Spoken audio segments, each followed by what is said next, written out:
right, Pox community, what is up? We are sitting in with another edition of PoxNora Unwrapped. Um, and let me tell you, PoxNora Unwrapped is going to try to cover a lot of different diversities in PoxNora. And today's episode is certainly going to continue that trend. You have seen Rivi-Rath's rare and under battle groups. You have seen Carnivores Highlander battle group, just using one of each rune. Well, today I present to you the $1 million battle group coming from the full faction Iron Fist Stronghold. It is presented by Lord Markoth. I know you've seen him in game and in the forums, and he's here with us today to explain this battle group and how it works. What's up, Lord Markoth? Hey, how you doing? Fantastic, man. So, all right, I'm calling this the $1 million battle group. Guys, it does have a lot of expensive runes in this battle group, but we're not doing it to show off Mark or to discourage you. We're showing you this is a long-time player. Mark, have you been pretty much strictly Iron Fist for your whole career, or have you? I know you've played it pretty much ever since I've been in the game. So, Well, actually, my first faction was Under Depths, and I played that for probably about 4 or 5 months, and then I moved to Iron Fist, and I've played it ever since then for quite a few years. okay, so like I said, you've played Iron Fist ever since I've known you, and now you've got a lot of the runes for this faction, and a lot of them are hard to get runes. But regardless of that, you do have a very good battle group. It synergizes very well with itself, and you seem to have some pretty nice themes and combos going on with it. So, can you give us the overall theme and purpose of this battle group first before we get into your runes? It's mostly Paladins, but the main thing is, like you said, synergy. Everything is designed to go together with something else. It's has a lot of healing. It's very tanky, and it's basically designed to make everything efficient, just through buffing other runes around it. So you haven't just gone in and just picked up a bunch of expensive runes and then throw them in the battle group and just face roll people with them. Then is what you're saying? Yeah, everything serves a purpose. And there's alternatives out there. I just prefer these ones. It's all preference. Fantastic. All right. Well, let's get into your battle group then. The first rune is an Angel of Mercy. For 75 Nora, you're bringing a Flyer Commander Paladin, heal mass 3, improved range, so she's going to heal or improve the range of angels and spirits in play. But she is merciful, so she does have a drawback. You are running the Intensify and the Cleansing Aura. Mark, when she was first released, Amplify Healing was about the standard for her. Why are you not running Amplify Healing, and how do you get around the Merciful? Amplify Healing is still a really good upgrade, I mean, especially in a deck like this that has a lot of healing, but there are a lot of drawbacks. It's also a little counterintuitive that most of the drawbacks are like decay or just reduce healing, and the more healing I'm doing, the more decay hurts me. And so it's a risk and a reward. I can put her out there, and I just don't really need my angels running around losing 12 HP per turn. Wow. So I switched over to Cleansing Aura, which is mainly there for my Dwarven King, Sergeant, non-paladins that don't actually have Consecrate the Earth there to support them. Okay, and then how do you get around the Merciful drawback? Is that a big pain, or? It's not really a big problem, especially mid to the late game when I have other runes out there to support. I have my Drive from my Sergeant if I only need an extra damage. I have Punishing Aura, and then I also have just other damaging effects. I can usually catch things in a blast from an aspect, or I can hit with an earthquake or something like that. Okay, so 1 times Angel of Mercy. All right, the next rune, and this is, go ahead and get right into it. One of the more expensive runes in the battle group. It's 100,000 gold. He has 2 times of these guys, so 2 times Angel of Protection. Mark, you've gone with the Deflect and the Trail Hallowed Ground upgrades. She has a Righteous Shield and Intensify and a magical attack, Aerial Supremacy, which gives her tankiness and some damage output to non-flyers. The scorn is really a mitigated side effect, not that big a deal, and she can even stab if they get in close on her. So, how does the Angel Protection work in your battle group? What's her role? She's a bit more of an early game room for me. She has short range when she's first deployed, only 2 to 4, but early game that's not really mattering. With Deflect, Trailed Hollow Ground, and Righteous Shield, she is exceedingly tanky. Like you said, Aerial Supremor gives her extra defense. So, against ground units, she's going to be 3 defense. So her 46 HP isn't really that much of a problem, especially once I get Commander and Banner out there. But she's mainly there for skirmishes. She can sit there and in one-on-one fights, not many people can do much to deflect and Righteous Shield. And then anytime she does get hurt, she's cleansing and regaining 8 HP per turn. Exactly. So she has an incredible staying power, especially with that Trail Hallowed Ground. That's going to immediately cleanse and heal her every single turn. So, all right, we'll see if the Angel Protection is a big rune for you. You do have 2 of those. All right. The next one up is the Aspect of Divinity. Now, the Aspect of Divinity, Mark, it's kind of been all over the place. I know when it was first launched, I think it was a little bit cheaper than what it is now. It is a passive champ, but man, with stuff like Ascendance, and you've gone with the Divine Favor 3 and the Divert upgrades. It's immune to physical, which is the #1 source of damage in the game. What exactly do you use the Aspect of Divinity for, and how does it work inside your battle group? She's a bit of a mid-game slash late game enabler. She's mainly there, like if someone's trying to contest a font or something like that, I could just drop her, and she's if I'm able to ascend, she becomes very efficient, 80 HP, and that's close to the 1-to-1 ratio. But let's see, once she ascends, she also synergizes with the Angel of Mercy, so she's getting extra range. And then once she ascends, she's getting even more range. And Blast covers pretty much the entire map. But Divert is another upgrade I took, and that's mainly for protecting key runes. Everything's really expensive in this deck. Her other 2 upgrades, Rebuke and Sever Summons, are both exceedingly good. But I just found it's usually either or that I'd be using, and I don't always use them. Divert I can put to use in any game. Okay, gotcha. So you don't want stagnant abilities, and with the Divert, you know you're going to be using it for sure. And there's certainly times when I wish I had one or the other, but generally, if I'm sitting against like on a underdepth deck that's not really utilizing summons, then I'm not going to actually be using it all that often. Okay, and then with her Ascendance, she needs 20 charges to ascend, and that basically makes her elite. She gains a ton of range and some damage and hit points and stuff. Is it hard to get charges on her with just the heal charged? If you just in a general Iron Fist deck, yes, it can be hard, but in Paladins, it's exceptionally easy to get charges because of how much healing they have. I have multiple sources of consecration. I have my angels that are just healing up every turn. I have heal mass from my Angel of Mercy, and then I also have the divine favors from the Aspect itself and from Dwarven King. Fantastic. So we'll see if Aspect can get her thing going on. 1 times Aspect of Divinity.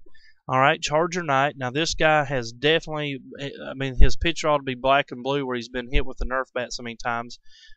He came on the scene with the Heavy Charger and some other real nifty abilities. Then they moved them all to upgrades. Now they've moved some of them completely out of town, like Heavy Charger's not even present here. You've gone with the Blitz and the Loyalty upgrade.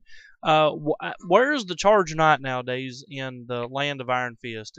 Are you running him just because he's a favorite rune of yours, or is he still efficient? Where does this guy sit? He is a favorite rune of mine, but he actually recently got buffed by getting class Paladin. And so that actually allows him to synergize with the rest of my Paladin runes. He's actually able to take effect of Commander, which made up a little bit for losing Heavy Charger. But he's actually rather efficient. He is 80 Nora, but he has very high defense, and he has block and loyalty, which make him exceptionally tanky. Typically, he's going to be sitting around 3 to 4 defense and 70 HP once I get my other synergizing abilities in there. And Blitz allows him to hit very, very hard.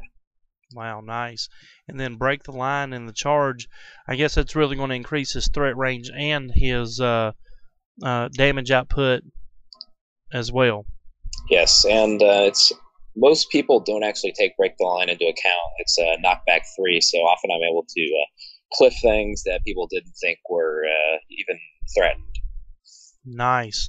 And then if he does manage to get a kill, mark, wow, the guy goes on up the charts. I mean, you're looking at what, 18 damage base with a couple more points of defense. I mean, this guy could really be nasty. Plus a built-in self heal.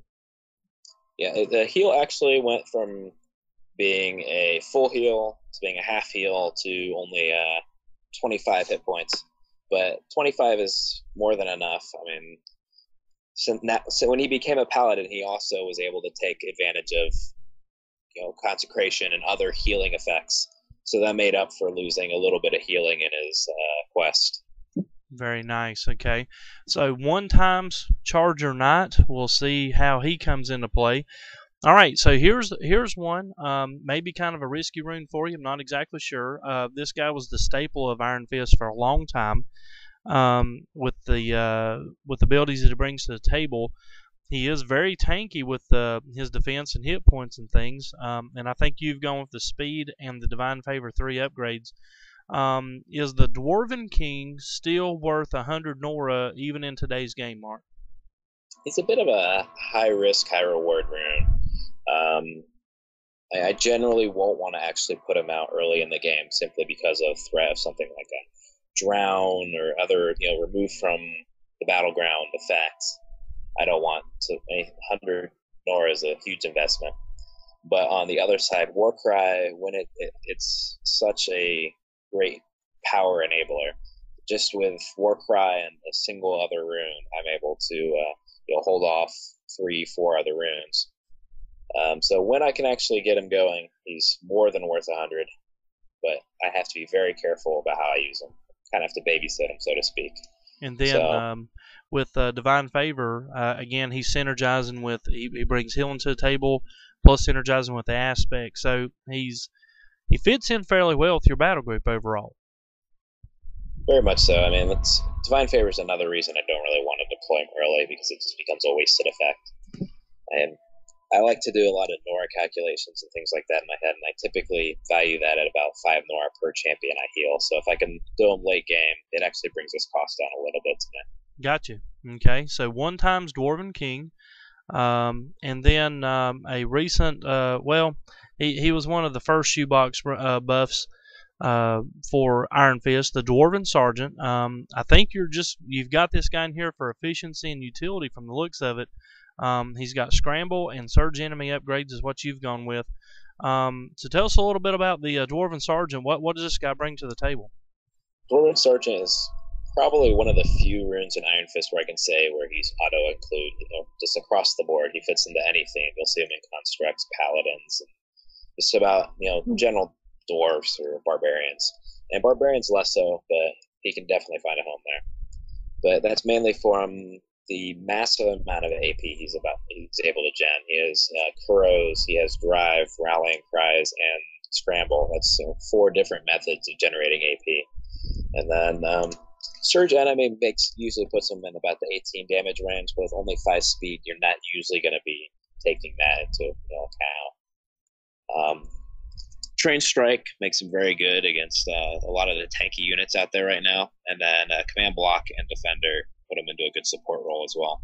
Fantastic. So the guy just brings a ton of abilities to the game, and especially with his AP Gen, that guy can really be kind of a surprise unit too, to snap in those few extra AP that you need maybe when you're not expecting it. He's a bit of an early game Dwarven King, so to speak. Okay. So we'll see how that plays out. 1x Dwarven Sergeant, guys. The only hero that you're going to be using is you and Iron Fist. Once you first look at his Nora cost and see him as a melee champ, you kind of got like, man, that's a ton of Nora to throw out on this guy. But man, when you look at his abilities, his class Paladin, what he brings to the table, Mark, maybe you can tell us if this guy truly is worth 94 Nora or not. You've gone with Surge Enemy and Impenetrable, which is going to really shut down a lot of abilities out there. Tell us about you and Iron Fist. He's a bit of a jack of all trades. He has offense, defense, and support abilities. He has Surge Enemy, which is typically going to put him in about the 18 to 24 damage range, so he hits exceedingly hard. And like you said, he's a melee champ, but he has range 1 to 2, so he's able to circumvent a lot of melee defense abilities. And he has a Ethereal Hammer, so he can actually extend that to 3 if he wants to. And then defense-wise, he has 4 base defense and a lot of HP, especially once Commander and the War Banner come into play. He's sitting at about 65. And then he also has Block and Impenetrable that are really good abilities for keeping him alive. Absolutely. Support-wise, he has Battlemaster and Consecration, as well as Prestige, which, Prestige is probably my deck's protection against a lot of the possession effects out there. And especially when I have high-cost champions, I don't want my opponent actually taking over something that costs me 90 Nora. Gotcha. And then with the Mountaineer, he's almost a pseudo flyer, really able to ignore the elevations and terrains and stuff out there. Yes, he's a great early game deploy since he's able to make it to the center fonts very quickly. And I like actually, my favorite way of using him is I'll send him to a side font on maps like Savage Tundra or Snarling Tangle, and he's able to still be a threat to the middle of the map from the side, since simply he's able to just run in there from over the terrain. Nice. So Ewan Iron Fist, 1 times Ewan, and then all right. So when this one was released, it was an absolute beast. The Exemplar of Sarngaver, it had Surge Enemy at launch. It's since lost that ability, but still a fairly powerful piece from what I'm looking at. Call to Arms, and surprisingly, you're actually going to get some use out of Call to Arms. Counterattack range, and it has its signature ability with Martyrdom. Savage Unstoppable, and then I think you told me you was going with the Punishing Aura and Stun upgrade. So tell us about the Exemplar here, Markoth. She's a little on the expensive side, but at the same time, she has Call to Arms, which brings down her total cost a little bit as she's making my other runes cheaper. She'll, like you said, she used to have Surge Enemy, which would put her in like the 20 damage area, which was insane. But that's ancient history by now. But Call to Arms, I get a lot of usage out of. Surprisingly, I do have some other humans. I have the Charger Knight. I have my other exemplars, Inquisitor Magnus, and Veilwalkers. But she has Punishing Aura, which gives her almost like a little nuke, and Call to Arms actually also procs from counterattack range. So every time I'm being attacked, I am lowering the cost of my other humans.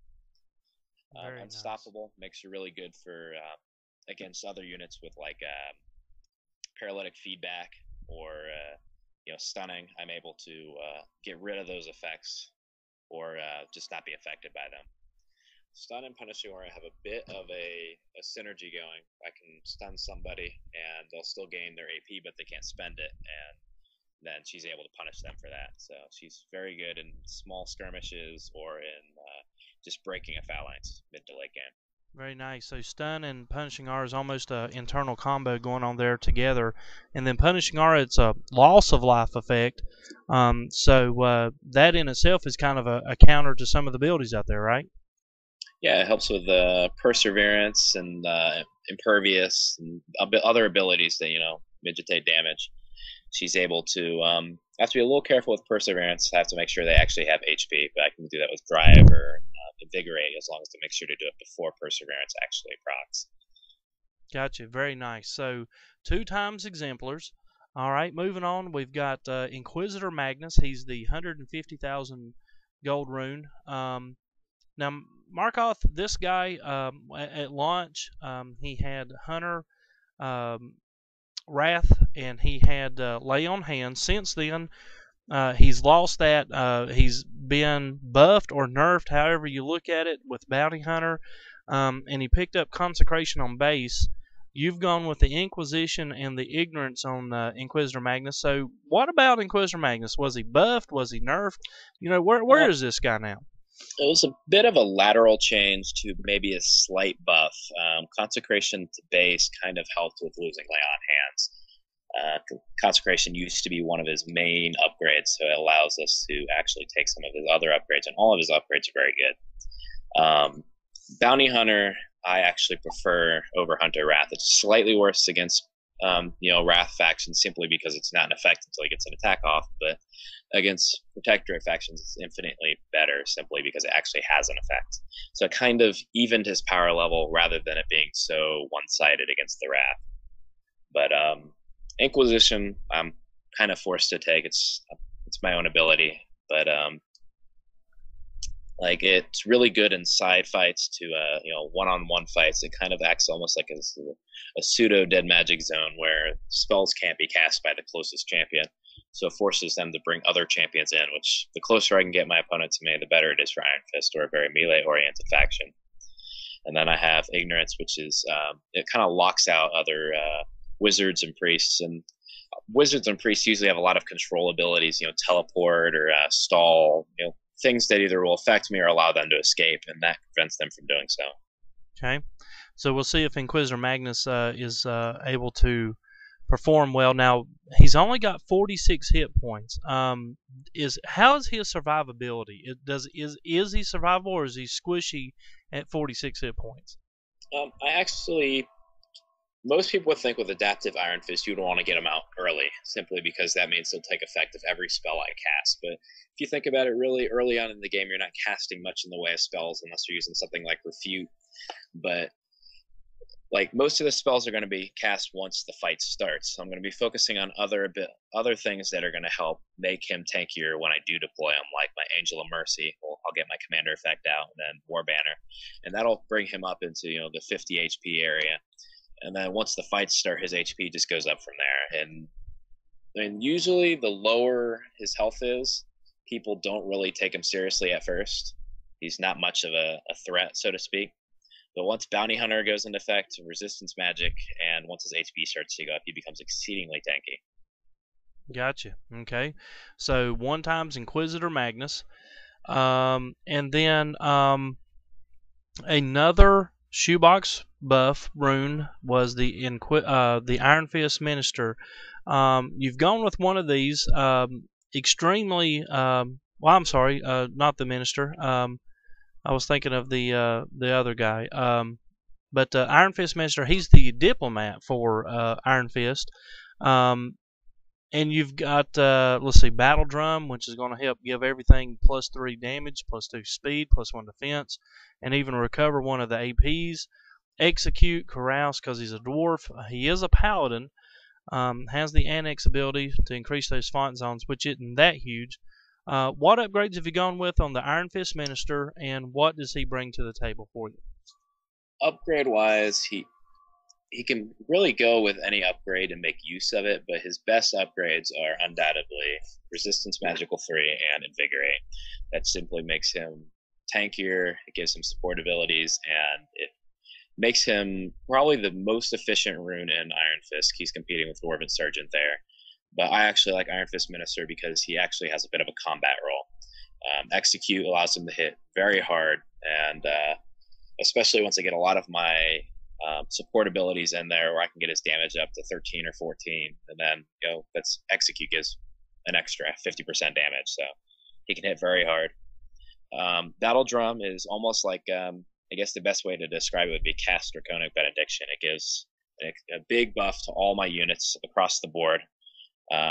Iron Fist Minister is probably my favorite unit for going and picking up side fonts, simply because Battle Drum's still able to make an effect on to the rest of the board, even though he's not actually in the fight. Resistance Magical just makes him tanky. Magic's probably the second most common damage type in the game. And then Invigorates AP Gen, and everyone loves AP Gen. Sure, absolutely. So Iron Fist Minister bringing a lot to the table for just 66 Nora.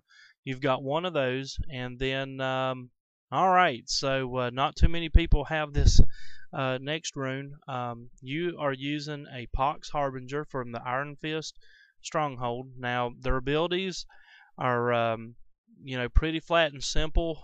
They just have a physical attack with the arrow. They fly. Initiative 1 on base. What upgrades do you use with your Harbinger, and does it actually synergize with this battle group, or are you just showing off a little bit here? Surprisingly, it does. I have Initiative 2, which is 7 AP right out of the bat, or just right out the gate. So I'm able to deploy him or deploy her, and she's able to take a lot of side fonts and things like that. And say Iron Fist Pass, which has the fonts at the top and the bottom, I can usually deploy her and then use just a single AP Gen ability, whether it be Invigorate or Battle Drum or something like that. And she's either able to make 2 attacks, or she's able to go capture the font that my opponents wasn't even under threat. I think the extra damage is range and actually it is affected by increased range from the Angel of Mercy. So she turns into a 3 to 7 ranged unit, which is able to poke a lot and like a standoff, and more damage certainly helps in that area. Very nice. And then Scry 2, or what's your other upgrade? Damage 1. Damage So I have 1. initiative 2 and damage 1. Gotcha. Okay. So 1 times Pox Harbinger. And then the last 2 champions of the battle group is the Veil Walker. Now, when this rune was released, Markoth, there was an outcry from Iron Fist. They were absolutely upset about this rune. They thought that Iron Fist was completely shortchanged, that she didn't bring anything to the table, that it was a weird rune for Iron Fist, didn't make any sense. And yet here you are running 2 times the Veil Walker. What's up with the Veil Walker? What upgrades do you have, and why why the Veil Walker in this battle group? Originally, the reason she was kind of like an outcast of the faction was her class was a warlock, so she didn't benefit in any of the like she didn't help paladins, couldn't heal her. But she wasn't a barbarian, so she didn't have savage. She didn't really fit there. She didn't help with construct decks, and Iron Fist is very theme oriented. So she kind of just sat in the outskirts. But she got changed to a shaman, so she's now able to be healed by Consecrate the Earth, and that kind of gave her a small home over with the paladins. Now, the main reason I run her is paladins are exceptionally expensive, and so they're very vulnerable to spell effects and things like that. And Cast a Spoil allows me to create a dead magic zone, and that's exceedingly very good for paladins. I mean, if I'm keeping my Dwarven King and a Yoon Iron Fist from being drowned, then she's worth it right there. She's also surprisingly efficient with Tariff. Every time I kill an enemy, my opponent loses 8 Nora. So if I'm draining Nora from them, it in a way makes her cheaper. Now, if I wanted to, I could have taken Soul Sift, and she has a very squishy rune. She dies easily, so it's not surprising if she's killed. And I'll give her a 20% refund, which is 14 off. That basically brings her down to would that be 68? 58 actually. 58, yeah. Something like that. And so that makes her very, very cheap for what she does. A defenseless does make her very squishy and easy to kill, but she's a ranged unit. She's very easy to hide behind all the tanky units I have. And Hex is a great control ability. It gives me more loss of life, which is always good with Impervious and Savage Will out there. She has Soften, which is a massive AoE defense debuff. I'm able to take 3 defense down. And my deck is kind of like a sub-theme. It has its power turns. I'm able to strip armor. I'm able to Warcry. I'm able to Battle Drum. And taking my opponent's defense just makes those even more devastating. So as long as I'm able to keep her alive, she's very, very effective for 72 Nora. Very nice. So Tariff and Soften are your upgrades then? That is correct. And Blood for Nora, she loses 20 health, and your next spell costs 20 Nora less. So with her now being a shaman, I'm imagining that's actually a pretty decent combo now. Actually, one of my favorite things to do is I can cast Blood for Nora and then deploy a Divine Favor unit on the same turn, and it'll heal her almost all the way back.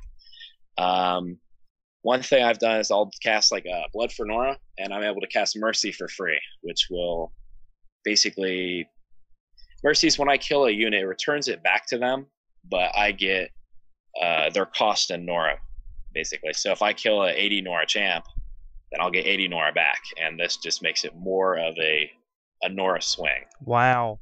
And if you're casting it for free, then I mean that's a full 80 that you're netting off of that. Now my opponent is getting a champ back, so if they have like regenerate or something like that, I mean they basically are getting their champ back, but they get it back at very low HP. It's very easy to kill, and if I'm able to deploy a full HP unit for them getting an injured unit, then it's worth it in my opinion. Sure. So we'll see if the Veil Walker is able to get her thing going on in your battle group. So that's your champions. To kind of recap, Angel of Mercy, 2 times Angel of Protection, Aspect of Divinity, Charger Knight, Dwarven King, Dwarven Sergeant, Yoon Iron Fist, 2 Exemplars of Sarngaver, Inquisitor Magnus, 1 Iron Fist Minister, 1 Pox Harbinger, and 2 Veil Walkers. So we move on to the spells. Your first one up is Blink. Okay, so now this one, when it was first launched, it was auto include for Iron Fist. But now these days, Blink, not so much. I haven't really seen it myself all that much. So is Blink still a useful spell? I mean, obviously you're running it, so. Blink's kind of hiding in the shadows. It's still a very much, I wouldn't say it's an auto include, but it's a very helpful to have. The main thing is it costs 55, and it's a risky spell to use. So even though I have it, I may not necessarily use it in the game. But it's one of those effects that where when it does help, it's a huge like swing to the battlefield. And like if someone tries to contest my font, I can simply blink them, and they lost the champion, and I get my font back. Or like on a one-on-one side font fight, I can just instead of fighting it out, dragging on for turns, I can simply remove the champ and take the font for myself. Now, the thing is, if they're able to remove whatever's either blocking it, then they can get the champion back. Now, exactly. Mid to late game, that can actually, be a negative if they're suddenly getting a full HP champ back. But for usually when I'll use it, it's not a big risk of having that thing blocking it being taken out. Right, because you're going to make sure that whatever's blinked is not going to come back. Or hopefully, anyway. Now, there's a secondary effect from it that a lot of players actually don't think about or don't know about. Blink comes if I blink a champion on my turn, it'll actually come back on my next turn. So I'm able to blink a champion, let's say, and then go out and kill another champion, or I can remove something obstructing my way and then take out like the squishy units behind it. And then next turn it's going to come back on my turn, and I can just kill it then. So nice. it almost acts like a hammer strike that's uncleansable. It just kind of gets the champion out of the way, and then I can deal with it later. So you don't, so in some cases you may not even necessarily try to prevent it coming back. You're just using it to get it out of the way in order to clear around it and then deal with the champ itself when it returns. Yeah, that's actually probably the effect I'll use it most for. Nice. Okay. So be on the lookout for Blink and how Markoth uses it. All right. So Disarm, anti-equipment spell. The target equipment is returned to owner's rune dock with a cooldown of 4, so it doesn't technically destroy it, and it costs 30 Nora. So I'm assuming this is going to be a very kind of pick and choose type of spell. You're not going to necessarily use it all the time, Mark, on every equipment, just on those that are really giving you a fit. I had to try to use it as little as possible because it's not exactly that efficient of a spell. And most of the time, the things that I'm most worried about and want to disarm are cheaper than the spell itself. And since it only goes on to cooldown 4, it's going to come back before the spell's back. So most of the time, it's just easier to leave a equipment in play. Originally, when it was first used, it was one of the original runes, but it was the area of effect, so I was able to. It wasn't as inefficient. You could just bunch all your champs up and remove all the negative effects. Right. But it's kind of an auto include spell simply because there's so many powerful things out there right now. You have Zolt's chains, and you have other things that can like give impervious or Earthshaker bracelet that anything that prevents physical damage is devastating against this deck simply because of the amount of it. And so if I'm able to remove anything, that's sometimes just immediate removal is necessary. Okay. So 1 times disarm, 1 times blink, 1 times disarm, and then only 1 times earthquake. So you've only gone with 1 form of area of effect damage. Tell us why only 1 earthquake and, about the spell itself. Earthquake's kind of fallen off in Iron Fist. No longer like the favorite AoE spell. A lot of people like Bane Blast instead. I still like Earthquake simply because I have a lot of flying champions, so I'm able to cast it underneath me if I need and want to affect them. It's 10 damage, so it's not like a major damage spell, but it has an AoE 4, so it has a good size to it. And it has the secondary purpose of losing all, the champions lose all AP. So if I want to, I can sometimes Earthquake something and then follow it up with an Earthshaker and either cliff it or The main thing I usually will use it for is, like I said, this deck's very power turn oriented, and I don't want to power turn into my opponent and kill maybe 1 to 2 units, and then his turn comes along and he has all his AP, and then he can kill 1 to 2 of my units, and it just kind of turns into this, go back and forth and see who can kill the other person fastest. I'm able to attack him, kill as much as I can, and then I can take all of his AP, and that kind of prevents him from counterattacking afterwards. Okay, very nice. So 1 times Earthquake. All right. 2 times Hammer Strike. Now, are you going to get criticized for this move right here, Markoth, or what? A lot 2 of times people Hammer used Strikes. to when the cost was 45, simply because it was going up against Stepping Beam, which is slightly cheaper, and Stepping Beam was uncleansable. Now, the main reason I take 2 Hammer Strikes is I don't use it.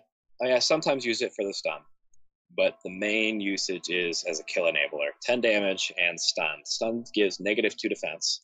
So if I, Hammer Strike something, it's going to just make it easier to kill from both a damage standpoint, and it reduces their defense more. Now, I like to synergize that with Soften from the Veil Walker, and that'll give it -5 defense, which can turn any tanky unit into basically nothing. Wow. Very nice. So see, again, not necessarily using it for the stun, and I think that's a tendency, especially of new players and stuff. They see the stun ability and they think, oh, look, I can stun him for a round. But you're using the stun, but in a completely different fashion. You're looking beyond just holding him still for a round. You're instead looking to lower that defense, combine it with some other things, and get that piece off the board right then and there, instead of letting him linger around and potentially be cleansed out of it. It can be cleansed, so that is a downside to it, but it has the secondary effect where things can't actually contest or engage stun champions. So let's say I Sapping Beam a champion, my champions can still be engaged to it, or it can still, like if I'm running by, it can still, catch my champion, so to speak. But Hammer Strike allows me, basically, it kind of acts like a blink where it removes them from the turn. I'm able to take them out of the way and maneuver around them. Very nice. So the only thing that Hammer Strike's not going to be effective against is unstoppable champs. It would still do the damage, but it's not going to stun them or anything like that. So, but all right, 2 times Hammer Strikes. Be paying attention to see how Markoth uses those in his match. All right, so Impervious. This is a spell that it's going to make the champion completely immune to damage for 2 turns, but he also gains the Skirmisher. Well, some folks forget about that secondary effect. He gains Skirmisher for 3 turns.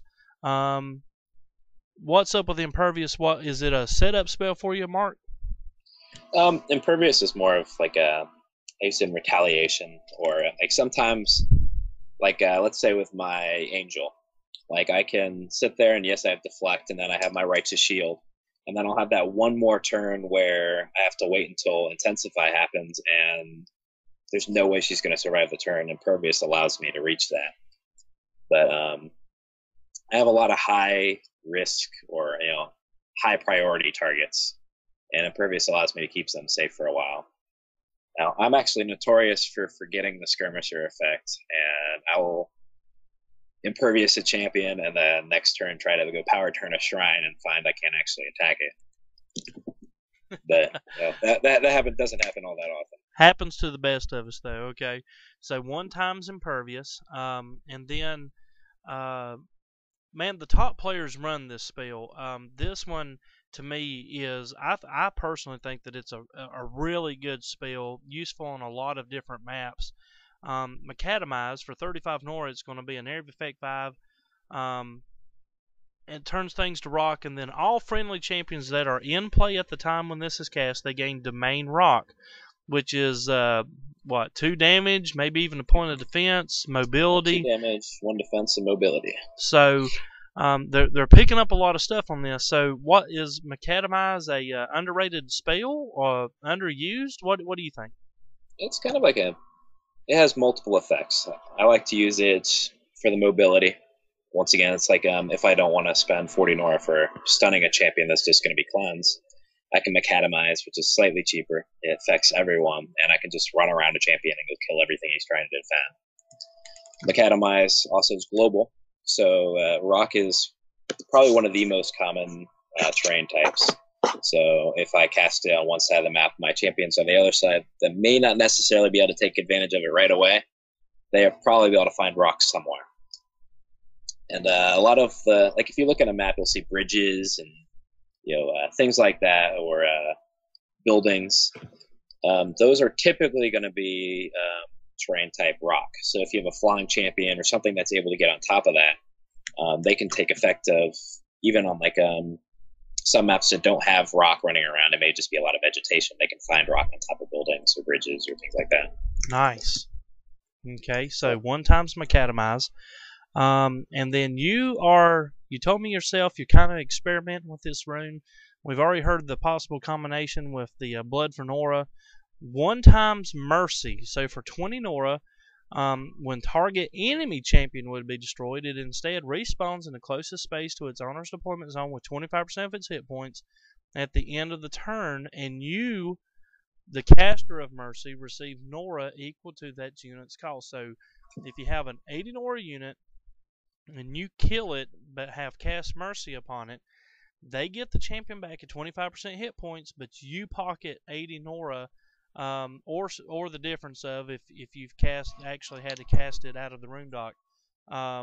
So what's up with Mercy? Why are you taking a gamble with it? Well, one of the things that's kind of attracted me to it is its low cost. I cost 20 Nora, and unrestricted view kind of used to be my.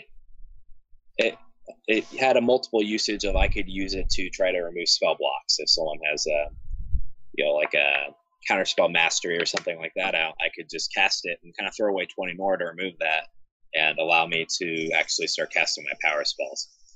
But so this has that secondary effect, but typically I won't use it for that, since it's not it's mainly like about a Nora swing. If I'm about to, let's say, capture the center font, there's one more champ in it, I can cast it on, let's say, I'll just use an Iron Fist rune, like a Northern Cross Templar. It's mid to low 70s, and let's say it's the last unit that's in a center font, and I'm about to kill it. I can cast it on it, kill it, and I generate basically 50 Nora. He gets something that's at low HP, and that's Nora I can spend on either securing the font or deploying another champion. Nice. So Mercy is one that hopefully we'll see in the game and see exactly its full benefit. So keep an eye on that one, guys. All right, next spell up is Righteous Deflection. It's kind of a staple rune for Iron Fist. Been around a long time, Mark, and you're still using it. So 1 times Righteous Deflection. I'm assuming that you're going to be putting it on those high cast champions, especially with a lot of the range that's out there nowadays. It's pretty straightforward. A lot of players like to gripe about how it's a mindless spell, but it actually has a lot of different mechanics that you have to take into account.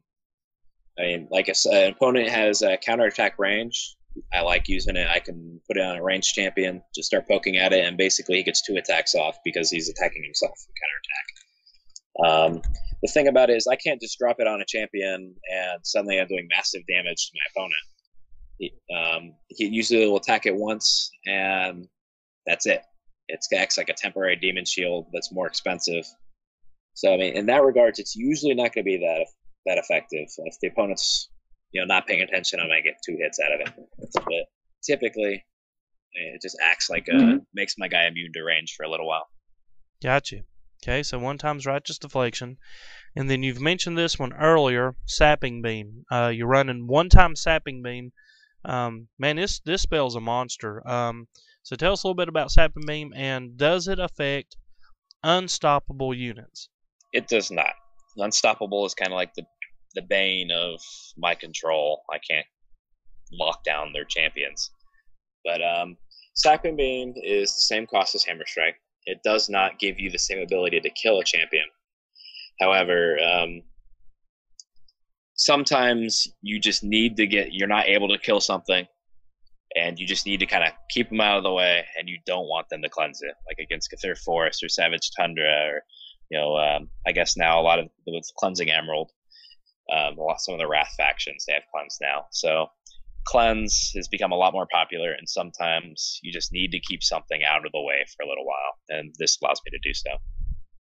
Very nice. And with it being an uncleansable effect, very nasty and holds that piece right there for you. So one time Sapping Beam, and then you've mentioned several times power turns. Well, this is one of your enablers, I guess. Strip Armor. Again, another spell that's been around a long time, but Strip Armor is. I'm assuming that's got to be one of your big enablers for your power turns. It is. It's vulnerability, so that's one thing I have to be careful about. Is that when I want to try to pull a power turn off, I have to look at the board, and if I suddenly find myself looking at a bunch of angels, it's not going to help me any. But I can remember, my angel protection has stab, so she is actually able to use vulnerability physical a little bit if she's up close. But Strip Armor is actually a very nasty spell, especially when you have things like Hunter coming out of Magnus, or I have my Charger Knight, which can blitz and then charge somebody. I'm able to put out a lot of high damage, very quickly. Very nice. So, and guys, what he's talking about on his angels, most of his angels have attack magic, and so they would not be affected by the vulnerability physical that the opponent picks up. All right, so one time Strip Armor, and then your last spell of the battle group is Unobstructed View. Markoth took a pretty big hit with the nerf that it took. Moved up to 35 Nora, which wasn't really its where the nerf was. It was the cooldown of the spell that really took the big hit. So 35 Nora Unobstructed View for 4 turns. All enemy stealth champions and relics lose their stealth condition. So is Unobstructed View still worth running? Are you running in Paladin simply because you have no other means of detection, or because this spell is still very efficient? What's its point now? The effect is very, very helpful. It's especially nowadays, stealth has become very prominent in the game, and detection's almost a requirement for your deck. And Paladins don't exactly have a lot in that area. So Unobstructed View is my answer to that. Now, one thing I have to be careful about is if I say cast it and my opponent, knows that I know that he has stealth champions and knows I have Unobstructed View. Now, he may just keep his champs floating around over by his, the rest of his units. When I cast Unobstructed View, it's just basically 35 Nora thrown out the window, because they can just stealth again, and they now have about 7 turns they can go running around. But it's mainly, it's more of a reactive spell. I can sometimes use it for fishing and kind of hope that he's trying to hide in the shadows. But typically it's if I know there's a champion in range, I'll use it just to make him visible and I can kill him. Gotcha. So you try to make sure that when you do cast a spell, it's at a key time and you can get a kill out of it. And in single fonts, the next rune we're going to be looking at, I have my Earthshaker, but that's something I'll probably use a little more in fonts. So Earthshaker, 35 Nora, go ahead and tell us about it. All right, Earthshaker is probably the best relic if you don't count banners in Iron Fist. It has 32 HP, so it has a 1-to-1 ratio almost in HP, which is pretty big for a relic. And so he's good contesting wise. He's one of our only offensive relics. It has an AoE 3. Well, it's only ground units, but that's the majority of the game. And they take 6 damage and become lumbering. Now, lumbering gives me another control effect. It keeps people in a nice tight area. It's reactive, where sometimes I can force it so they're not able to reach my champions to get 2 attacks off. And it's also knockback. So Iron Fist, we have Earthquake, we have Hammer Strike, we have Sapping Beam. We have lots of ways of taking a champion's AP. And so I'm able to steal an opponent's AP and then use Tremor to just knock people off the cliff. But like I said, it's a second ago, it's usually my response in a font. Now, AoE 3, it still takes a little bit of guesswork, but usually it's not that hard to know where an opponent's stealth champion is, and I can just use an Earthshaker to reveal him. Very nice, okay.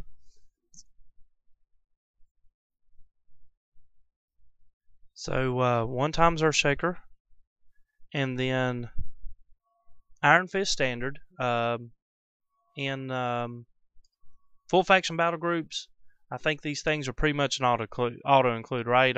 5 hit points plus 1 damage, 20 Nora for a 21 hit point relic. It's the definition of efficiency. In full faction, I would say banners, no matter what faction you play, banners are the only auto include runes in the game. If you're playing full faction and you're new to the game, banner is probably the first thing I would recommend you get if you're playing a full faction deck. Okay, so there you have that. Auto include war banner. All right, and then the last rune in the battle group, Mark, is the Vial of Holy Water. I think this is an extremely efficient rune. For 25 Nora, the champion gains Purified, so he's going to automatically become cleansed at the beginning of your turn, and blessed. If he took damage in the previous turn, he heals 5 to that, and it's an immediate cleanse as soon as it is equipped. So Vial of Holy Water ×1. Just no other room for this one, or do you not really need the extra cleanse, or what? Well, you actually have a couple choices in Iron Fist for this. We also have the Soul Reaver, which is a split rune with Forsaken Waste, which is basically the exact same rune, and it also adds Defiling Aura, but it's 5 Nora more expensive. So Nora-wise, for the effects, the Soul Reaver is probably a little more efficient. However, this is a instant cleanse spell. It's, in Paladins, I'm not exactly hurting for cleanse. I have a lot of it. I have, Cleansing Aura. I have Consecrate. I don't really need cleanse all that bad. However, I do have some units that aren't affected by that. I have my Dwarven King, my Sergeant. I have my Harbinger, and sometimes cleanse is just required to get that last hit to, secure a kill or to take a font. And just having instant cleanse is good to have. And I every Nora counts, and I'm not really desperate to, prevent my opponent from cleansing. The only thing I really have that can cleanse is Hammer Strike, and like I've said before, I don't really use it for the stun. So I'd rather save 5 Nora and just get the cheaper effect. Very nice. Well, there we go, guys. We're calling it the $1 Million deck. Mark, thanks for sharing it with us, and we can't wait to see it in game, brother. Look forward to it. All right, guys. Well, let's take you now to Markoth's game, where he uses this battle group in a match. Thanks, Mark, and we'll see you in game. All right, see you there.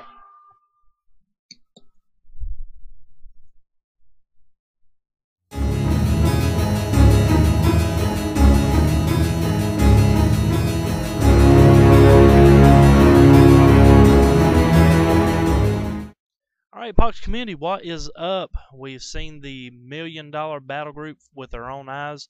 Markoth has been so kind to share it with us, and now he's even more kind to put it in play. Markoth, what's up, buddy? I'm ready to go. Fantastic, man. So here we go. Markoth, you're coming in ranked 93 Limited League. You're playing your $1 Million deck, the full faction Iron Fist. You're going up against Habari 007. I'm guessing I'm probably going against Barbarians since it's Iron Fist Underdepths. Okay. He's ranked 75 Limited League right now and is running the Iron Fist Underdepths. And sure enough, right as you called it, Barbarian Guardian right out of the gate. So Savage Barbarian battle group. Now, does that present a problem with your battle group? A little bit, but it doesn't really. Savage is easy to circumvent now. It's basically like a really weak version of Perseverance. I can counter it with Drive, which is why I already put the Dwarven Sergeant out. And then I can also, kill it with Punishing Aura and stuff like that. So as long as I can get my Loss of Life effects out, Barbarians won't give me that much of a problem. Fantastic. So an early Angel Protection. So is that great? Is that a good case scenario for you? She's probably my favorite first draw. And Scorn adds up, especially with my early scries, so I kind of have to balance how low I want my HP on my shrine. But on this map, I don't have to worry about it too much. Shrines are kind of out of the way. Now, Habari has got an early exemplar of Sargavan on you. Now, we were talking about that rune earlier. He's got the stun and the punish upgrades as well. So I guess we're going to see that rune more to full effect now with the Savage and everything else going on. So does the Martyr kind of scare you right off the bat a little? Normally I would say yes, but I'm kind of in a good situation draw-wise. I have very good draws this game, so. Fantastic. So out comes an exemplar yourself. And remember, that is a Paladin runes, so it's going to benefit from that trail, hallowed ground, and things like that. So he moves right in. He goes ahead and uh, meets the font with the exemplar, and is going to back it up with the Barbarian Guardian. Okay, he's the Nexus Aura, probably. Moves up just enough to get you inside the Punishing Aura. So Angel's going to take a little bit of damage, but how does the timing on that go? Is that a... That's alright. I mean, he is Nexus Aura, I'm guessing. So okay. I can check that with since I have Deflect up. Your Angel already close to intensifying. It will intensify next turn, actually. So you're going to go right to work here. Train Strike, Drive.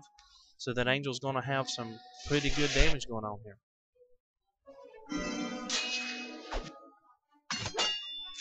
Counterattack range with the Deflect. Nice. And sure enough, Nexus Aura from the Barbarian Guardian kind of helps mitigate the damage. And now a Righteous Shield. So the counterattack is going to be completely useless against the Angel. And you've dished out pretty good damage on those Barbarians right off, Mark. Yeah, the Nexus Aura, I probably wouldn't have gone with that early on, but it's what saves him. I could have killed him by just doing a Righteous Deflection. So I guess it saved him, but at the same time, it's probably not a move I would have made. Okay. So now Habari kind of finds himself at a little bit of disadvantage here. A lot of damage on his units early, especially with that Barbarian Guardian. That's a very key rune to this battle group. With the camaraderie, lowering the Nora cost, and of course the scramble ability. But we'll see what Habari is going to attempt to do here.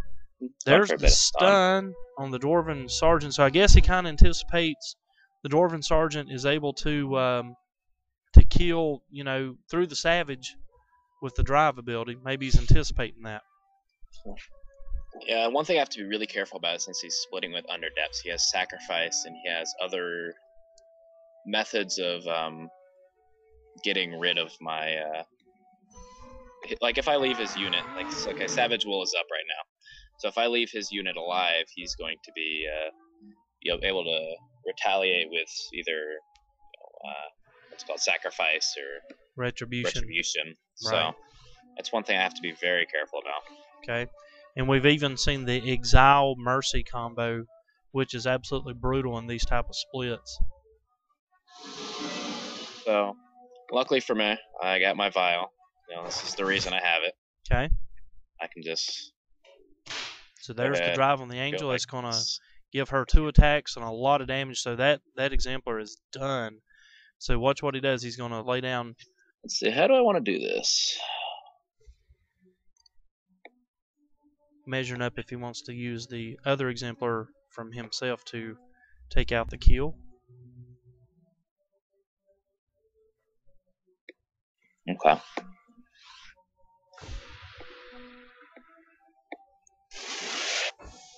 So there's the strike ability.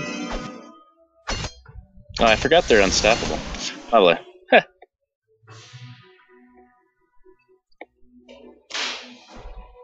So there's the Drive, finishes off the kill, but the Martyrdom is going to heal the Barbarian Guardian, so...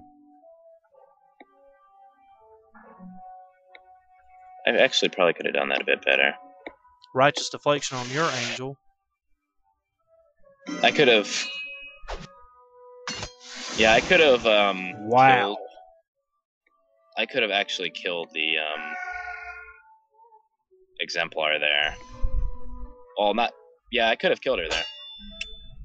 If my problem was I drove the other one first, and Martyrdom, awestruck my Angel Protection. And so, if I had actually played that right, that other Exemplar would have been dead there. Oh, I see. Probably okay. Over.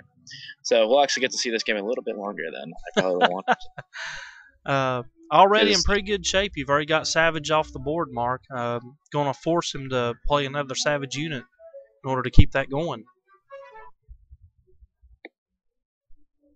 So he's in a bit of predicament. He's low on HP.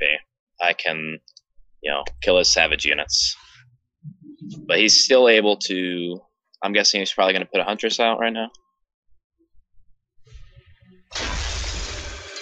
Okay, so a Shatter. Interesting. Okay, he's going to follow it up with another stun on him. I think. And looks that way. But he actually had to cast the spell Shatter for that, So, which is, I'm wondering if he has enough to get another Barbarian now. Barbarians, right. He has Camaraderie, so they are cheaper. It's not exactly an issue for him at the moment. So we'll see how that plays out. Taking some time off the clock, which kind of makes you wonder. He was very smart getting rid of that last AP. And there's so yeah, he's just going to go ahead and Retribution. And there's the Martyrdom for the Guardian. The problem is he's out of AP, not going to finish that Angel off, Mark. So that's actually very good for me. I am.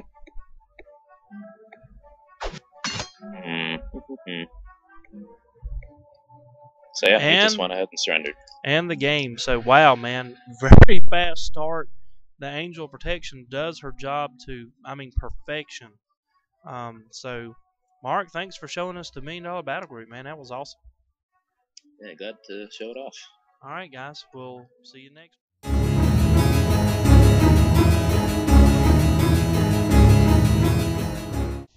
All right, guys. Markoth with his second match using his $1 Million Battle Group has hopped into a match against the Pox Battlemaster, Rivy Wrath, ranked number 1 in the game. Markoth, you're 93 limited. And like we talked about, you've got your full faction Iron Fist. And Rivy Wrath is running full faction Kathir Forest. It looks to be centered around archers, centaurs, and bears. Oh my! So, what's your take on early Kathir Forest run here?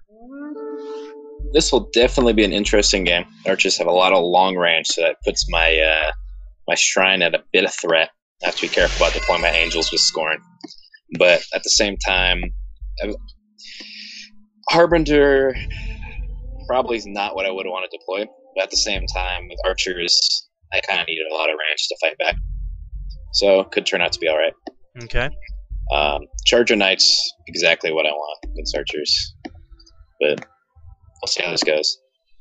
Bliss. So Arrowsinger and Bliss the Muse out quickly for Rivy Wrath.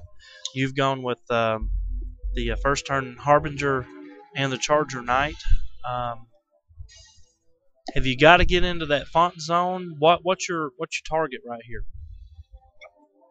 I haven't quite decided. I mean, I have half the mind to just go running up there and drop an Iron Fist standard in there, but I really don't want to lose a champion that quickly. I think I'm just going to stand off and.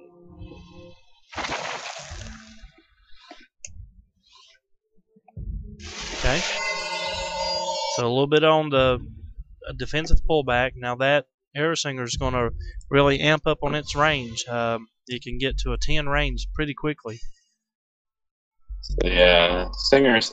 I actually like the change that that's happening in preparation, where the buff actually lasts till the end of the turn. So once it gets up there, it'll have 1 turn of long range.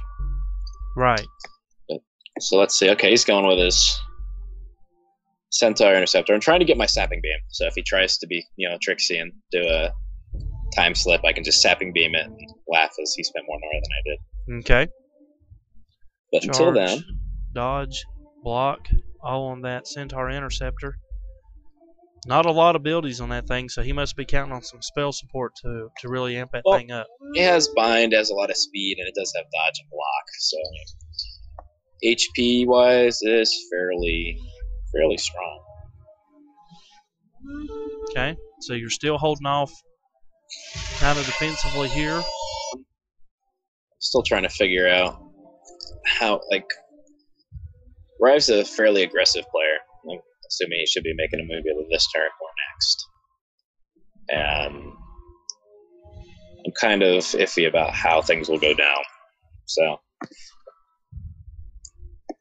we'll have to see. I also have to keep in mind he may drop something and then time slip it, so I have to stay in range where I can actually get up there to either Sapping Beam or Hammer Strike it. Right. Okay. Although Hammer Strike's probably not the best choice when he's playing a Third Forest. So yeah, he's Cleansing Aura already out, so I really don't want to use Hammer Strike. So now when you use Hammer Strike against him, it's going to be for the damage, and for the negative defense, it's not necessarily going to be for the stun at all. Pretty much. With Cleansing Auras out there, the stun, it'll be stunned for my turn, but it'll just cleanse on his. So. Right. Okay.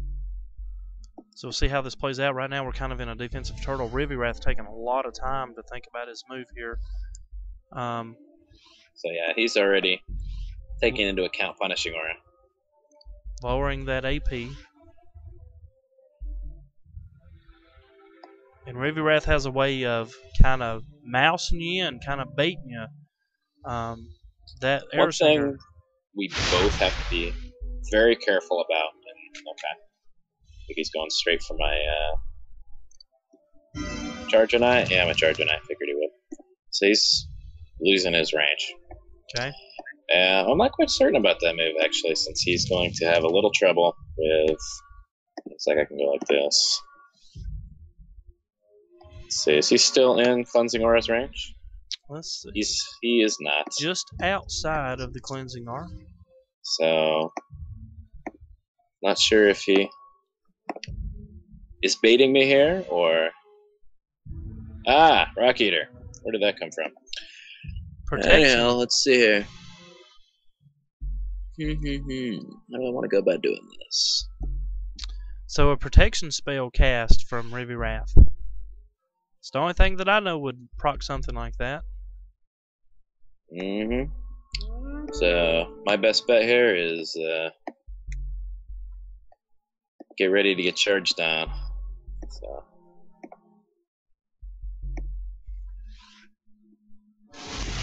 Now, I had a Hammer Strike. I could have just hammered Interceptor there. But if I had gone ahead and done that, it wouldn't have done anything simply because of Rock Eater. Right. At the same time, I didn't really want to spend Nora, even if Rock Eater wasn't there. It would have taken the AP, which would have taken away from Punishing Aura. So that allows Riv to kind of set up a little bit more offensively now. With the Rock Eater. He's going to go ahead here and attempt to kill Exemplar, I believe. I don't know if he can or not. He can certainly come close. Especially with Horn, all his melee attacks are going to get +4 damage. So he's going to be charging in here, doing about 16 minus 2, so he's going to be doing 14 and 12. So the Air Singer with some damage, but the dodge causes the counterattack to miss.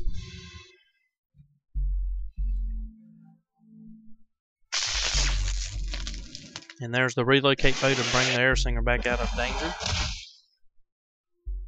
15 damage from the charge. And another 13. And you've got the fire for effect on there. That's why your units are getting charged. So let's see. So he's going to take some damage from this counterattack. Yeah, he's going to be dead. But that's going to leave the Exemplar out of hit points. One thing I can now do here is go like...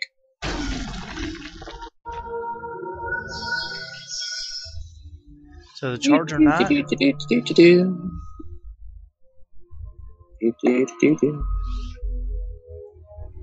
So I'm assuming maybe target Bliss the Muse here? Yeah, just a little bit. Very so nice. 26, I'll be getting a bit of damage here. This will also push his Interceptor back towards me. Very nice. And I can simply... And the Hex is a loss of life attack, so that's why he goes through the Rock Eater. Really drops his damage to nothing. Very nice. Now the Centaur Interceptor does have bind, so if you're Harbinger does attempt to break away from that, it's going to cause I some damage believe there. protection's going to be gone by then, so hopefully I can just kill him. Okay. So very nice move. Now my issue right here is like I have 81 Nora. However, every champ I currently have deployed, and I have 6 of them, or 6 champions revealed, is over that cost. Wow. So and I actually probably should have used Despoil to collect that Nora globe. Oh, I see. So if I know Rive, he's actually going to go stick that Centaur in my font.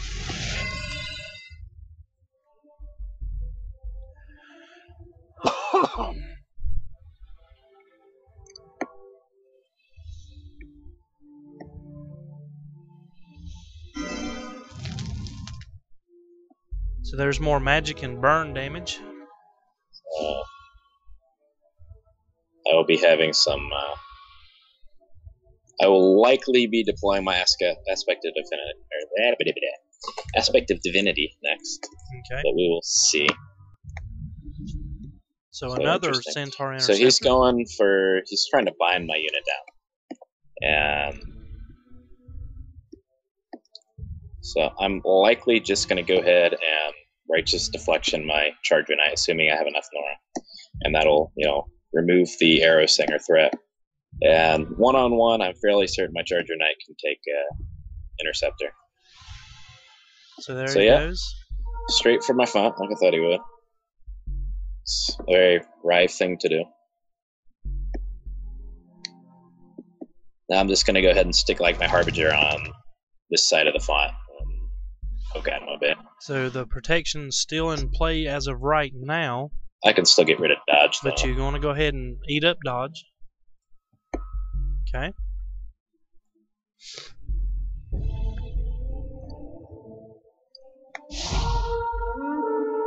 So there's the aspect of divinity given the divine favor. Going back.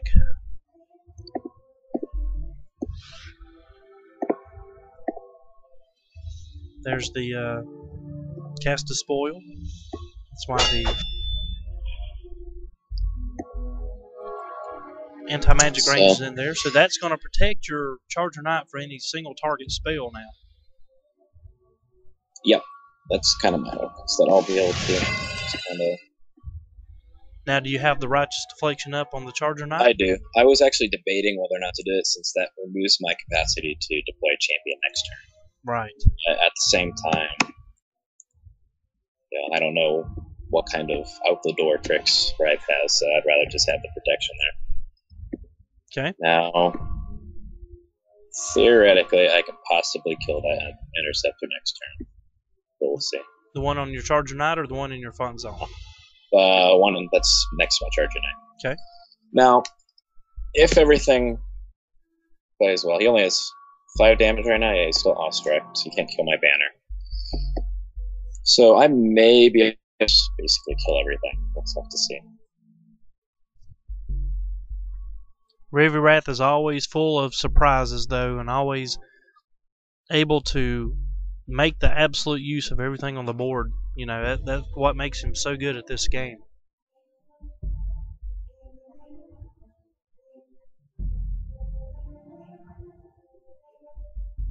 Taking a lot of time to think about this turn, Mark.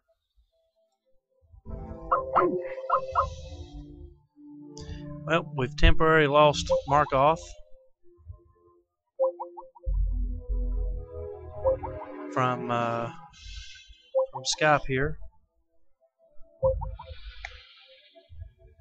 Out comes a Centaur Archer. So there's the test from the Air Singer. And he'll take a double swipe on the Charger Knight. And then back over to Markoth. So hopefully Markoth doesn't lose his full internet connection.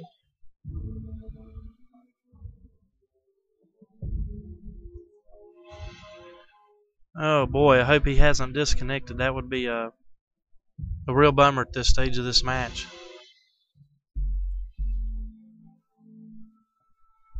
Okay. So Markoth back online. We'll see if we can give him a call.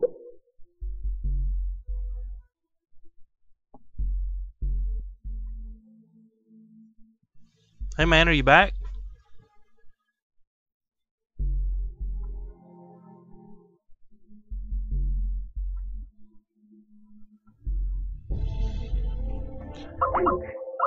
Nope, still having technical difficulties. Oh boy, come on, Mark. Don't disconnect on us, man. That would be a really bad way to lose this game because he's giving Rivirath a pretty good run for his money right now. Protection is off of the interceptor, but I don't think Mark is going to make it back, guys.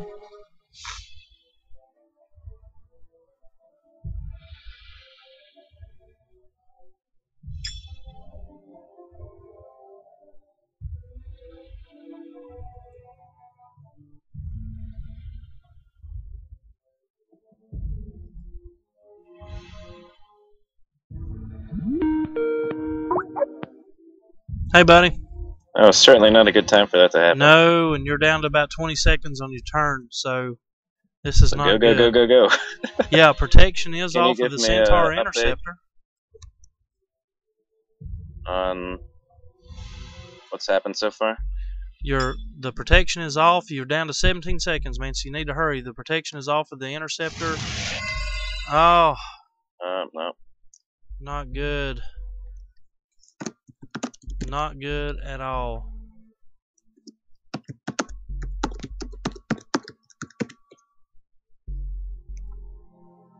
A free turn for Rivirath is like almost auto-surrendering the game, really. We'll have to see.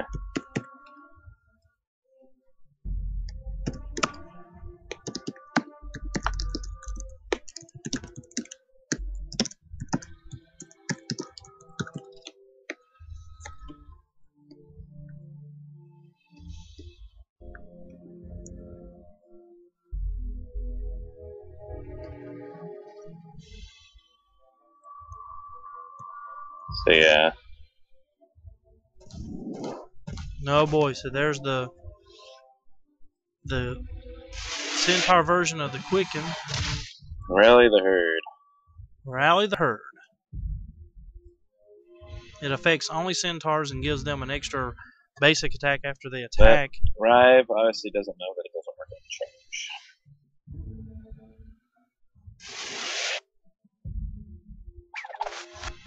Oh. Certainly not good.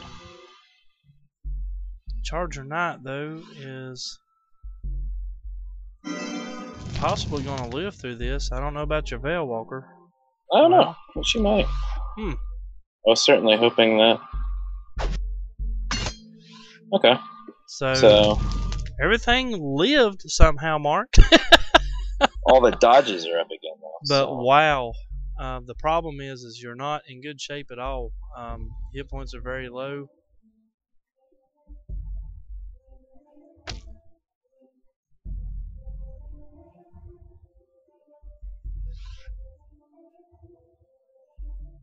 Let's see, how do I want to go about doing this? I'm assuming dodge is probably up. And block. So it's not.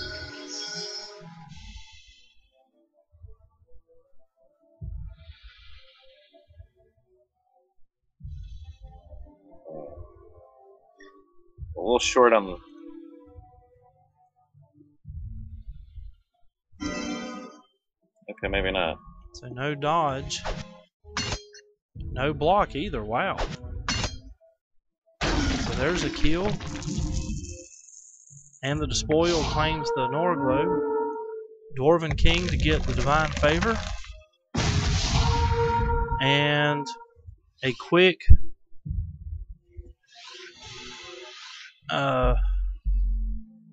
bring out the Avatar now to get another heal. So you're trying to keep that Charger Knight alive. Righteous Deflection still up. So Mark, you might have a shot here. My banner's about to go down though, so. Are you concerned about? I'm a bit concerned. This wouldn't have to have happened if this connect there. So. Right. I'm still feeling fairly secure. I'm in a good spot. My guys are hiding in Dead Magic Zone. I have a divert hiding on my Veilwalker right now, so Righteous Deflection's still up. There goes the banner. if he tries to go sniping my Veilwalker, he's in for a bit of a surprise. Okay. So he's in a bit of a predicament-wise in my farm area.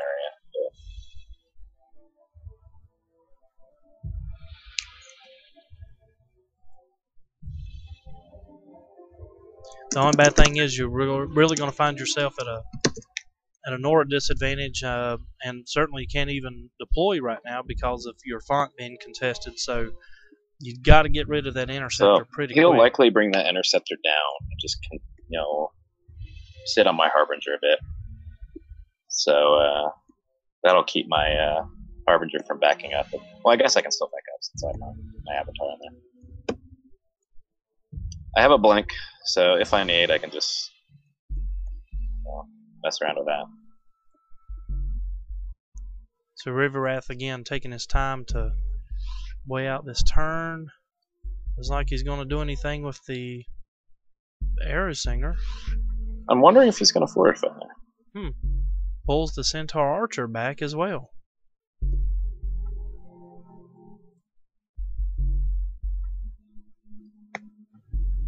So Garud Mother. And he didn't. Well, there we go. Okay, I was fixing to say he didn't do anything with the Centaur Interrogator. So, okay. Sensing danger on his shrine, he went ahead and fortified. So now in goes. Now this is what makes her shine, even though he does have some magic damage with the Air Singer there. You're actually mounting a little bit of an offensive here, Mark. Yeah, it's a feint. I gotta get my... So I'm actually surprised he doesn't have dodge up. So that's interesting. I assumed dodge would be up, which is why I brought my Veilwalker down. So here in this case, I have set my aspect of divinity up. So it's sitting in there. He can't kill it because of immunity physical. He may vortex it, but we'll have to see. Okay. But you'll have recaptured your... well, now vortex, because your avatar is transfigured, it's going to send it straight to the rune dock. That is correct. Which it gives me a full Nora refund, so I mean it's not that bad. Okay. Now I'm trying to put a lot of threat on his shrine. I can move in, Warcry, and charge, stuff like that. So if he doesn't block me off, I can straight out kill it from where he's at. So he's either going to have to transfigure, or he's going to have to do something about that. Okay. And that aspect of divinity really presents a problem too. The only rune that he has in play that can hurt it is the Arrow Singer. There is another... I actually didn't know that gave AP. That was burn, right? Yeah, fire for effect, I believe, right? Oh, fire for effect. Yeah. So that's probably going to finish off the Charger Knight. That's cool. I didn't know that gave AP to archers. Because I could have impervious my Charger Knight.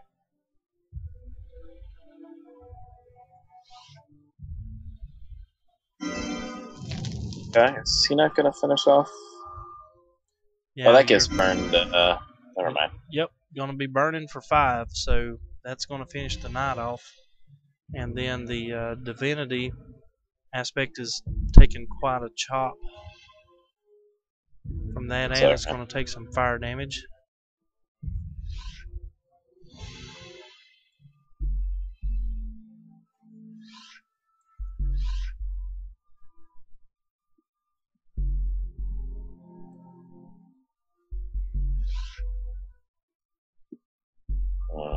I don't want to go back doing this.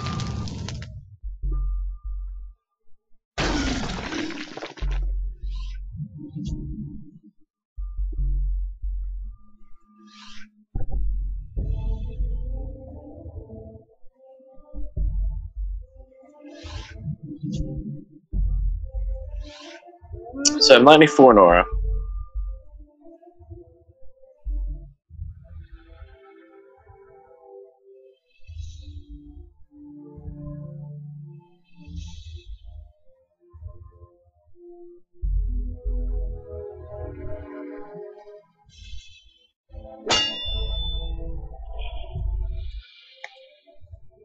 Okay, so an impervious on the aspect is going to protect it inside that font zone for another turn.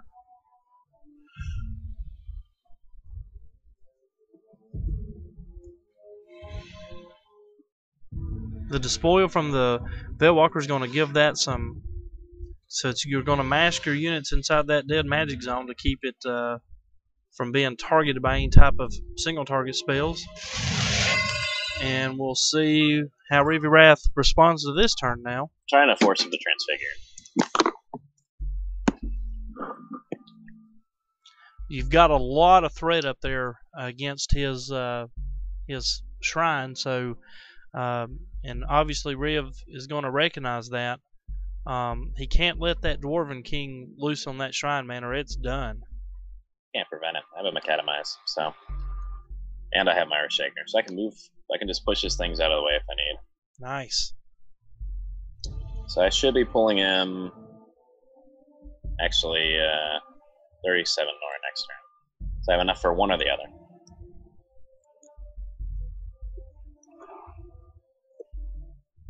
Because right now I am sitting at a even 0 Nora rolls.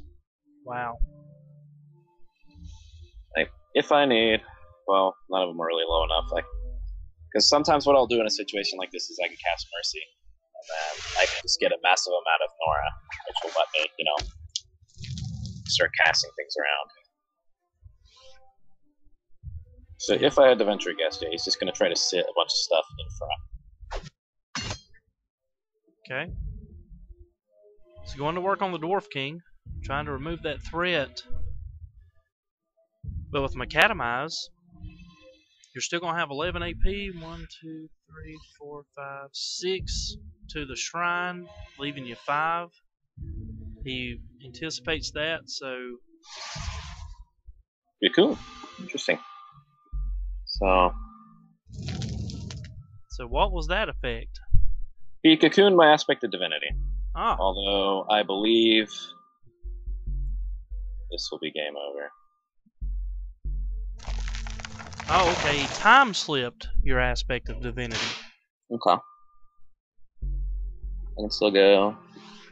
Just slip around him a bit.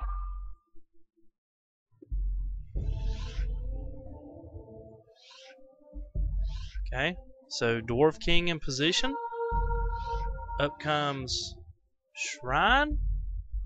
Wow, Mark. We're sensing the excitement here, man. I don't know if it'll be enough, but I'm hoping it is. We'll see. So in comes everything, man. There's the war cry. 12 damage down to 48. Shrine hit down to 31. I think you're going to run out of juice, man. It's going to be so close. 13. 18 life left, man. I think you're going to run out of juice at 4 life. So, interesting. So, yeah, if you hadn't time slipped there, then I would... Interesting. 4 life. Wow. Yeah, man. That was War Banner, which I like to say. Yes, sir. So the War Banner being gone. So, well, I don't think he can kill my Avatar, simply because it's really tanky right now. And I believe it's sitting in DMZ. He's got a lot of meat up there, though. He does. But he's kind of in a predicament here. If he transfigures, he's trapped. I have a 20 AP Aspect of Divinity that's about to pop off. So Bullseye, yeah, he's just going to go straight for... So you want to go for a Shrine kill himself? Yeah, I think he's going to go for the Avatar. And he may actually have enough for it. And a Horn of Kathir.